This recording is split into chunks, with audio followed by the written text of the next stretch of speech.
Hi friends, Heidi Cooper, your functional medicine practitioner. Let's talk about estrogen dominance. We're seeing so much of it these days because of all of the environmental factors influencing hormones, but I would say it is the most common hormonal imbalance that we see these days with women and men oftentimes.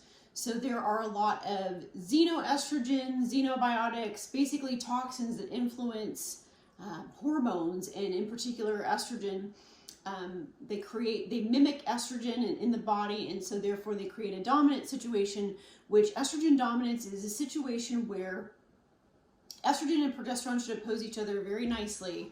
But when you could even have low levels of estrogen, but your progesterone is lower, and that still creates an estrogen dominance. But oftentimes we'll see higher estrogen levels, lower progesterone, that creates the dominant situation. So once again, the estrogen can be high, normal levels, or low. It's just that the progesterone is actually lower. So that's some of the reasons that why we're seeing some of this estrogen dominance imbalance goes back to some of the environmental factors, but just kind of wanted to explain, give a little bit of a background on what estrogen dominance is.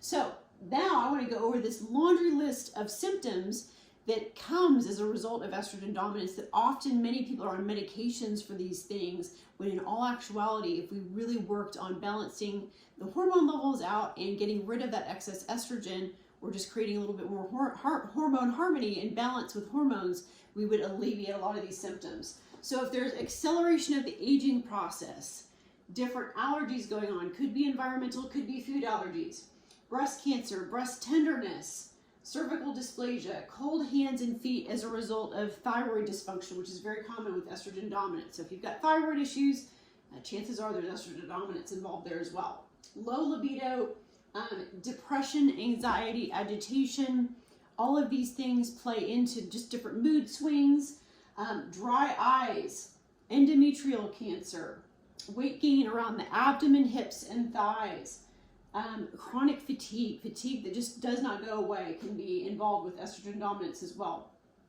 Fibrocystic breasts, brain fog, gallbladder issues, hair loss, headache, hypoglycemia, so issues with blood sugar, and then increased blood clotting. Infertility is often a huge reason.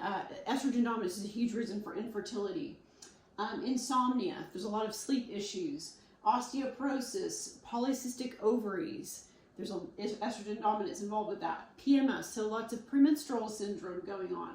And we talked about thyroid issues, low metabolism, and different urinary issues. So it could be urinary incontinence, different urinary tract issues, uterine fibroids and cancers, and then bloating and water retention.